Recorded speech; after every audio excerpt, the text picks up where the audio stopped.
Hi ನಮಸ್ಕಾರ ಎಲ್ರಿಗೂ. ನನ್ನ ಅಡುಗೆ ಮನೆ ಚಾನಲ್ಗೆ ನಿಮ್ಮನ್ನ ವೆಲ್ಕಮ್ ಮಾಡ್ತಾ ಒಂದು ಈಸಿ, ಕ್ವಿಕ್ ಆ್ಯಂಡ್ ಡಿಲಿಷಿಯಸ್ ಆಗಿರುವಂತಹ ಮೆಂತ್ಯ ಸೊಪ್ಪಿನ ಪುಲಾವ್ನ ಹೇಗೆ ಮಾಡೋದು ಅನ್ನೋದನ್ನು ಈ ವಿಡಿಯೋದಲ್ಲಿ ತೋರಿಸ್ತೀನಿ. ಸೊ ಈ ರೆಸಿಪಿನ ಮಾಡೋದಕ್ಕೆ ಆಲ್ರೆಡಿ ನಾನು ಎಲ್ಲವನ್ನೂ ರೆಡಿ ಮಾಡಿ ಇಟ್ಕೊಂಡಿದ್ದೀನಿ. ಒಂದು ಕಟ್ ಆಗುವಷ್ಟು ಮೆಂತ್ಯ ಸೊಪ್ಪನ್ನು ಚೆನ್ನಾಗಿ ದಂಟನ್ನು ಸಪ್ರೇಟ್ ಮಾಡಿಬಿಟ್ಟು ಚೆನ್ನಾಗಿ ವಾಶ್ ಮಾಡಿ ಇಟ್ಕೊಂಡಿದ್ದೀನಿ.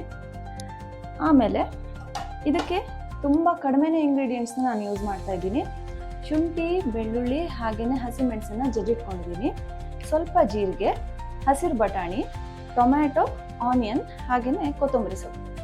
ಇವಾಗ ಒಂದು ಕುಕ್ಕರ್ನಲ್ಲಿ ಎಣ್ಣೆ ಹಾಗೆ ತುಪ್ಪನ ಮಿಕ್ಸ್ ಮಾಡಿಬಿಟ್ಟು ಕಾಯಿಸ್ಕೊತಾ ಇದ್ದೀನಿ. ಈ ಎಣ್ಣೆ ಕಾದ್ಮೇಲೆ ಇದಕ್ಕೆ ಸ್ವಲ್ಪ ಜೀರಿಗೆನ ಸೇರಿಸ್ಕೊತಾ ಇದ್ದೀನಿ.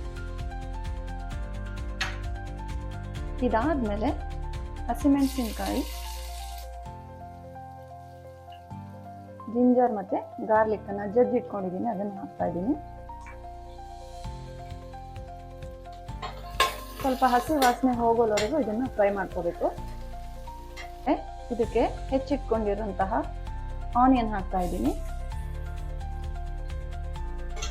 ಆನಿಯನ್ ಸ್ವಲ್ಪ ಬಾಡೋಗೋವರೆಗೂ ಇದನ್ನು ಫ್ರೈ ಮಾಡ್ಕೋಬೇಕು.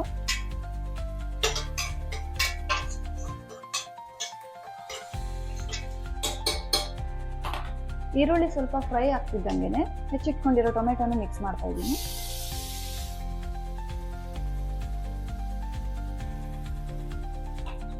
ಟೊಮ್ಯಾಟೊ ಮತ್ತು ಆನಿಯನ್ ಫ್ರೈ ಆದಂಗೆ ಬಟಾಣಿನ ಹಾಕೋತಾ ಇದ್ದೀನಿ. ಹಾಗೆಯೇ ಮೆಂತ್ಯ ಸೊಪ್ಪನ್ನು ಸೇರಿಸ್ತೀನಿ. ಸೊಪ್ಪನ್ನ ಸೇರಿಸಿದ್ಮೇಲೆ ಸ್ವಲ್ಪ ಹೊತ್ತು ಬಾಡಿಸ್ಕೋಬೇಕು. ಇದನ್ನು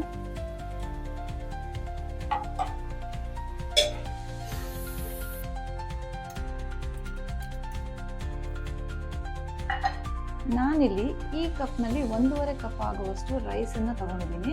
ಹಾಗಾಗಿ ಇದರ ಡಬಲ್ ಆಗುವಷ್ಟು ನೀರನ್ನು ಇದಕ್ಕೆ ಹಾಕ್ಬಿಟ್ಟು ಒಂದು ಕುದಿ ಬರೋದಕ್ಕೆ ಇಟ್ಟಿದ್ದೀನಿ. ಕುದಿ ಬರೋಕ್ಕೂ ಮೊದಲು ಹೆಚ್ಚಿಟ್ಟಿರುವಂತಹ ಕೊತ್ತಂಬರಿ ಸೊಪ್ಪನ್ನು ಸೇರಿಸ್ತಿದ್ದೀನಿ.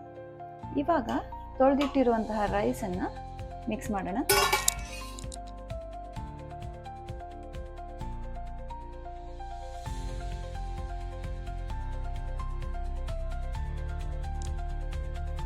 ಇವಾಗ ರೈಸ್ ಹಾಕಿದ್ದಾಯ್ತು. ಸೊ ಕುಕ್ಕರ್ ಲಿಡ್ಡನ್ನು ಮುಚ್ಚಿಬಿಟ್ಟು 2 ವಿಸಿಲ್ ತಗೊಂಡ್ಬಿಟ್ರೆ ಮೆಂತ್ಯ ಪಲಾವ್ ರೆಡಿ ಆಗುತ್ತೆ.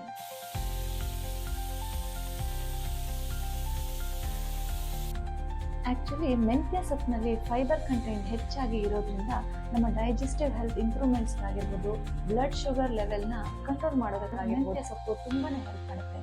ಹಾಗಾಗಿ ಈ ರೆಸಿಪಿನ ನೀವು ತಪ್ಪದೆ ಟ್ರೈ ಮಾಡ್ತೀರಾ ಅಲ್ವಾ?